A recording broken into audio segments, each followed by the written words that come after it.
unfortunately, through our 10 minutes allocated to the folks who speak against, but is there anyone here who feels as if there's a point that hasn't been made that should be made? I'll give you 90 seconds to make it, because I know several people signed up who we don't have time to listen to. But what's your name, sir? My name is Brad Kruger. Oh. I am not opposed to subdivision. Okay. Well, this for now we're focused on those who are against. Anyone else? Yes, sir. I'm already getting all the water coming down. Well, sir, you need to come up to the and identify yourself. Did you sign up? What's your name? No, I did not. Well, You asked if I wanted to speak. well, no, I meant of the folks who had signed up, and there's several people who did sign up that we don't have time to hear, and I was going to try and give those folks an opportunity to speak. But go ahead. You got 60 I'm already seconds. getting all the water that comes off of Fairview Road from where that proposed subdivision is. It comes down Sprouts Lane, it goes down another guy's driveway, and it goes right into my pond. I'm already catching all the chemicals, oil, everything else. It's destroying my pond. I can't take any more. There's no way, because all that water from roads, ditches, and everything, if you're doing away with all that, it's not going to get absorbed into the land. It's coming down, and it'll be in my backyard. Thank you. Yes, sir. Sir, could you just say your name and your address? Wayne Morgan, 129 Sprouts Lane. Thank you, sir. All right, that concludes the public hearing with respect to folks in opposition to this application. Is there anyone who has signed up to speak and who would like to speak in favor of the application? Ms. Wilkes? Okay.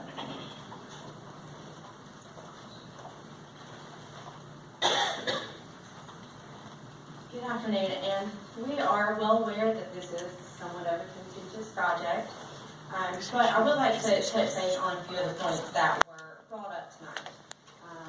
As everyone is aware, we did decrease the number of lots from the last time we brought this to commission. The lot sizes were made larger. They're a minimum now of 2,500 square feet. 2,500 square feet, which I was trying to make this a little bit better and make this, like everyone said, to fit with the surrounding area. We looked at the surrounding neighborhoods. There's Deerbrook, Deer Creek, Spruce Farms, and Idlewood all have the same lot sizes that we are proposing. So this is not unusual. These are just along the same road. I would also like to address the point of traffic in the area. As you saw, the road does have a very good road rating, but we've already received comments in the staff comments that we will need to do a traffic study. So that will be coming after this process has been finished. Furthermore, to address the variance request,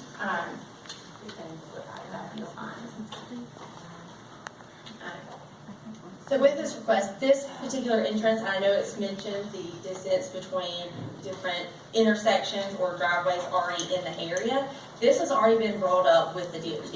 A meeting has already been held to discuss the entrance, just knowing it is close, and the fact there is such narrow frontage for this parcel of land. Obviously, this is our only option. We took it to them to see if, they were completely opposed to it or what anything was. They are completely fine with this entrance. We will have to apply for a variance of the distance from us until the next entrance of the next neighborhood. That is understood, but that'll be through the SCDOT encroachment process. The reason for the variance request is the DOT requires for our entrance to line up with Fairview Road at a perpendicular angle. So that is why we do have this kind of unique curvature to enter into the subdivision. It meets all of the SODOT requirements as listed here. There is still a buffer area space along that side bordering the parcel that will allow for us to put landscaping, obviously, help the next door neighbor out, or to install a fence, whichever one the developer decides to go with. So this was thought out as far as that goes. We've got a main detention pond in the back of our proposed plan that is staying well off the creek on the property. We're not trying to cross over any creeks. That absolutely could be in another option or another layout. We have tried to stay away from any wetlands. We've tried to stay away from as many neighbors as humanly possible We've provided the 20-foot undisturbed buffer completely all the way around the property, and that will be maintained. It is just this one section that you're looking at. That's the only spot where we're unable to provide it, just due to the road concerns. And I'm also here to answer any questions that the council may have. Any commissioners have any questions of the project engineer? Mr. Chairman, can you respond to the sightline difficulty? Once again, and yes, they are correct, we do have to have our site distance. If there are, say there's trees and they're on, a neighboring property, we will have to go then to that property to get that permission. So there are safeguards put in place. No one can go and just, cut down someone's trees or fence or anything of that nature. So that will have to be checked in the field. If they're, down to a telephone pole, if we see a blind spot.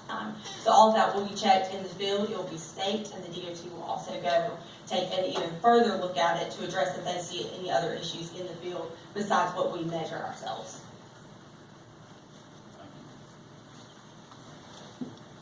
Anyone else have any questions for the project engineer? Thank you, Ms. Wilkes. Anyone else signed up to speak in favor? Yes, sir.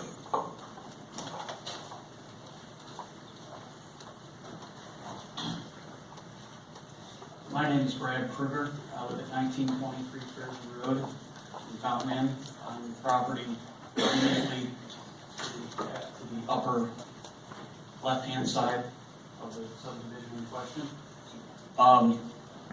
Originally, first of all, thank you all for allowing me this opportunity. I certainly appreciate it.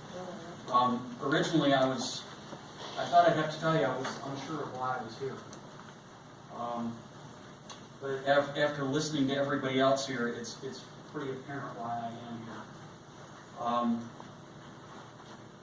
I'm not understanding where this falls under the auspices of the county council, seeing how section 1.8 of the zoning ordinance, and please help me, states that unzoned property cannot be zoned unless the owner consents to it. What's occurring here to me, or it seems to me, is that this group of people behind me, for whatever reason, would like to effectively zone the property in the manner they see fit. The property certainly is in line with 3 or 4 subdivisions across the street, definitely 5 subdivisions within 1 mile. I see nothing that's any different than the subdivisions that were built across the street from me 10 years ago. When they were being proposed and put in, I thought, oh boy. And I hadn't noticed, I hadn't even blinked having those subdivisions across the street. Traffic patterns, any of it. I don't care what the counts are. Traffic isn't an issue. I rarely have to wait more than 15, 20 seconds to get out of my driveway. So, what I don't understand is that everybody's concerned about how this affects their property, but nobody seems to care how this affects Mr. Howard, who's spent his life manicuring, maintaining, paying taxes on this property. It's an unzoned property, with, I'm sure, the thought that one day he would like to be able to reap his investment and move on to other areas of his life. And the thought of him being unable to do so, it doesn't seem fair, it doesn't seem American, it doesn't seem right to me. If this subdivision doesn't go through, we're within 1.5 miles of the county line.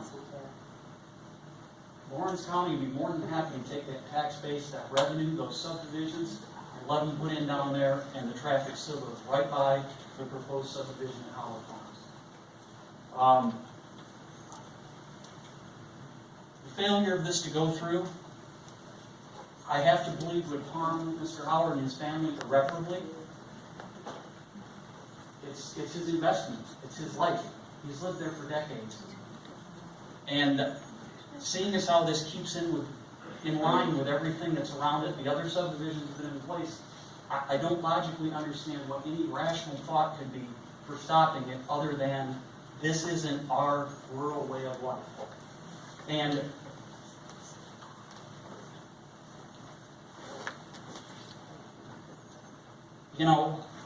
it seems to me that of all these people here, I'm the one that has the most to lose. I've got the longest contiguous property line with Mr. Howard of any of his neighbors. I'm gonna go from having one house next to me to having 45. But I knew that when I bought unzoned land. Everybody that buys unzoned land should be aware of that. It's his right to do with his land as he pleases. Barring something like a hog farm or a metal plating facility that could severely harm the environment, which I'm sure other agencies would need to get involved, we're talking housing here. Housing for people that need housing. It's, you know, it just seems to me that we're doing into others before they can do into us. I thank you for your time. I appreciate it. Thank you, Mr. Cruz. Or anyone else who has signed up to speak in favor of this project? All right, hearing none, declare the public hearing aspect of this application closed. And are there any further questions for staff, or I'll entertain a motion for discussion with respect to the application? I'll make a motion, Mr. Chairman. First off, can I ask a staff question? Yes, sir. It looks like to me that this is now 45 lots on 54 acres, so that's about an acre, 1.2 acres, at least of common area and stuff that's allowed. This was not a cluster development as such because it's not zoned, but it would certainly be well within the realm of what's going on in the particular neighborhood, if I'm understanding that right. And the traffic is a level A road on Fairview Road at this point, as best we can from the, so level A doesn't get any better than that. It is an unzoned area. DOT, we were reading some notes over here, has the traffic study actually been done? It says they did a traffic study and it didn't